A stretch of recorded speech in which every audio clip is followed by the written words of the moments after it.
What's going on, guys, and welcome back to the Truck Central YouTube channel. So I have my Chevy Silverado right here, and we are going to be doing a video on that. This is being brought to you by Real Truck. You can find things for your truck from side steps to tonneau covers and everything in between. I've personally had some aftermarket parts put on my truck from realtruck.com, so I suggest you guys go there, check it out. You're gonna find anything you want for your truck. This is gonna be a cool video today because what we're gonna do is we're gonna take you through the 5-year ownership of my 2017 Chevy Silverado Z71. And as you can see right now, she's washed, finally clean.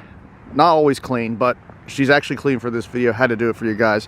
So basically, we're just gonna do a quick walk around of it right now. Still looks great, nothing bad. I mean, some chips in the front as far as paint's concerned, but that's quite normal unless you have a paint protective vinyl or wrap or something like that on it, some expel. Like I said in the beginning, still have the tonneau cover on here, works great. You know, I never knew how much I loved the tonneau cover and how much I would use it until I actually had one, and I've really used it, and it makes the truck look a lot cleaner. Obviously, we got the side steps down here.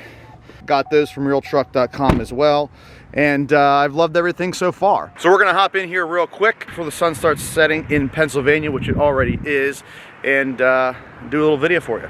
Alrighty, guys, so in the truck now, and basically we're just gonna go for a drive, and I am going to take you through a timeline from when I first bought the truck 5 years ago to basically present day. So like I said, 5 years ago I bought this truck, 2017. It's actually summer 2017, so I've owned it for just under 5 years now. This will be its 5th year. I bought the truck for $52,000, and that was brand new, obviously, in 2017. It's funny because nowadays you can get a 2020 used, you know, truck, a Chevy Silverado, that at this same kind of trim level, you're gonna pay $52,000 for a used version of this truck. Obviously it's gonna be newer, but like, that just goes to show you how obviously crazy the used car market is nowadays. But I'm sure most of you guys already know that, so we're not gonna really get too deep into that sort of thing. This is actually the first and only truck I've owned. Never really even owned a bigger vehicle before this. I just had, you know, passenger cars, 4-door car, 2-door coupe kind of deal, and I never really had a need for a truck. So it wasn't until the year of 2017 where I decided to start towing one of my cars to and from the racetrack. So I said, you know what, not only will I be able to use this for towing, but I could also use it to haul different things. Obviously this truck has the longer bed and the shorter cab. This is an extended cab, so you can see in the back seat there, you got some room, but definitely not if you have a large family. But for myself, this truck does just fine. So I didn't really want to sacrifice the length of the bed. So instead I decided to get the smaller cab so I could have, it's a 6'7" bed, I think is the exact measurement. Now I've grown to like this truck. So before I owned one, I didn't really feel the need to have one, but now owning one, I find myself hauling more stuff, being able to, you know, not being so limited to when I want to go pick things up. Just bought a new fridge this year. Ours unfortunately went out and I needed one really quick, so we found one, and I ended up taking the truck to go get it instead of having it delivered because it was quicker that way. There's been plenty of uses that I got out of this truck. It's great in the winter. It is 4-wheel drive. But going back to the towing part of this truck, I'm sure you guys are wondering, since this is the 5.3 V8, it's not the 6.2 or a diesel. So a lot of people think, well, that ain't gonna tow anything. Well, you may think that, but we're not towing 20,000 pound rigs here. I'm literally towing an enclosed car hauler that's aluminum, so the trailer probably weighs 3,400 pounds, and the car itself, well, she's pretty heavy. She's actually heavier than the trailer.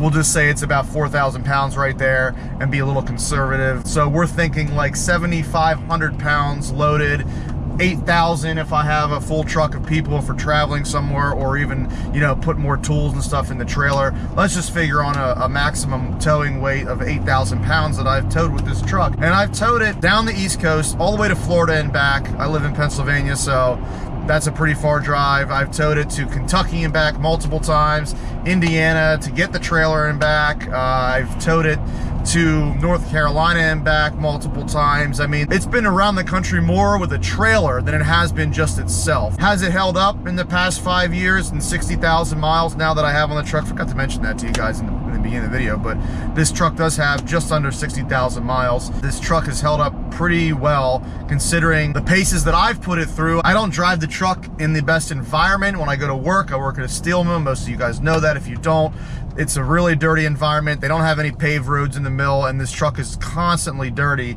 except for today because I just got it washed, obviously, but it's usually really, really dirty, and it's just the steel dust and everything in that environment just destroys your vehicle. It actually pretty much destroyed my last vehicle before this truck, and this truck has held its own for, you know, 60,000 miles and all that, so I'm happy with that. I feel like I've really pushed the truck and done things that maybe normal drivers wouldn't do. I drive it pretty hard. I'm pretty hard on it, and she's lasted this long with literally no issues. Obviously, there have been some recalls, which is normal for vehicles, you know, that have 5-6 years on them, or even 10 years. Sometimes they have recalls. Even brand new vehicles have recalls, so that's just a normal thing we're gonna go over. The truck has only had one recall, and that was for a brake booster issue. That's how it was stated in the recall. And basically, when you hit the brake pedal, you had to give it a little more oomph because it didn't stop as good. I never experienced that issue with this truck. They said it was a recall.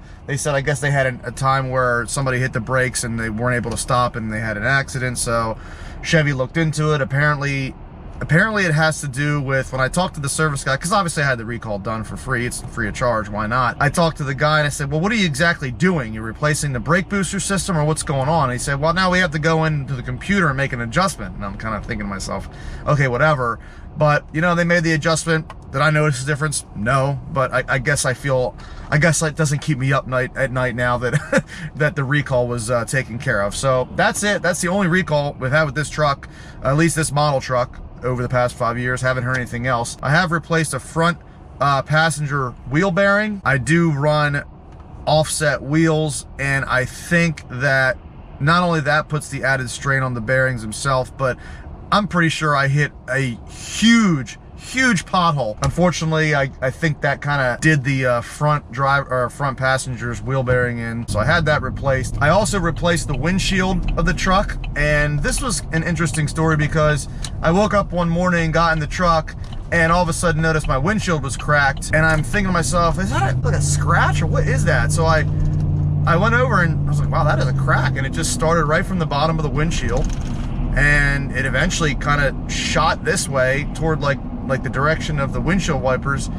And I'm like, wow, how did that even happen? And it could be a number of things. Like a stone didn't hit it because there wasn't like a little break and then, you know, like something hit it. It was just started to form a crack from the bottom. So I don't think the windshields are faulty in these trucks. I don't think that's what I'm saying, but I figured I'd at least be honest with you guys and tell you how many things I've just replaced on this truck in the past 5 years. That's pretty much it. I didn't even get a chance to replace tires in this truck because I put new wheels and tires on it, so, you know, my old set was still good. Now, the only thing I will say that I have started to notice that may be wearing out on this truck is the rear end. I am getting some rear end noise when I make a left-hand turn. It's only left-hand turns, which is interesting. It's not like it does it all the time now, but I don't even notice it when I tow or anything like that. It's mainly when only doing certain things. So, you know, I had the rear end and the front diff flushed out and whatnot because you're supposed to do that after so many miles, so I had it done. But obviously I'm keeping an eye on it and seeing if it gets any worse. I do not take it easy on this truck, so the fact that that's the only issue I've had in the past 5 years, I think that just says how reliable and rugged these trucks are. You know, I would definitely recommend this model year, 2017, 2018. I like the looks of this truck too for this year. I really don't like the newer generation Silverados. I think GMC did a better job with their version of the truck. As far as this truck goes, you know, owning this for 5 years and now driving it 60,000 miles, you can wash this thing, clean the interior, and it's like a brand new truck. I would definitely recommend this to anybody. I think it's a great truck. So, you know, let me know in the comments if you guys clicked on the video because you think you want to get a truck around this model year with this many miles, and you're kind of wondering, hey, is it is it going to be a good truck to get? Yeah, it is. I would sell this truck tomorrow with absolute confidence that the new owner would like it and be able to use it for everything he would want it for. So I don't see any issues with it, really. So let me know in the comments below what you guys think. Maybe you own the truck. Leave some comments below on your experience. I'm sure the guys in the comment section would like to hear about other people's experience, not just my own. Alrighty guys, so getting home right now, I just realized that I forgot to mention how the gas mileage is in this truck. So I'm going to show you a little screen here right on the truck, and it's an average mile per gallon, average fuel economy. So you can see right there, 10.5 miles per gallon is my average fuel economy for the last 25 miles. Now obviously the best is hovering somewhere around 23.5 gallons. And well, I'm sitting still right now, so we're getting 0 miles per gallon. But if I go over here, I can actually select like the last 400. So if we want to get a really big average, there you can see 11 miles per gallon is average, and my best is like 20. So you can see now I do have bigger tires on this truck. Obviously for a V8, big tires, that's really not terrible, especially seeing as you can get a 20 miles a gallon best there average, and obviously a regular average of like 11. But I mean, even at 50 miles, we're looking around the same thing. Last 25 miles, I was driving a little more heavy than usual, so that's why I dropped a half mile per gallon. But I've seen it as low as like 9 when I'm towing a trailer, so that's not too terrible. But I figured I would show you guys that because, well, I know you'd roast me in the comments if I didn't mention miles per gallon. So there you have it. I'd also like to thank Real Truck for sponsoring this entire season of Truck Central. So if you guys are interested in truck parts, whatever you want for your truck, you can find it there on realtruck.com. We'll leave their website for you guys in the description of this video. As always, if you enjoyed it, please be sure to give it a big old thumbs up. Make sure you hit that subscribe button, leave a comment below. Let us know what you think. And as always, have a great day.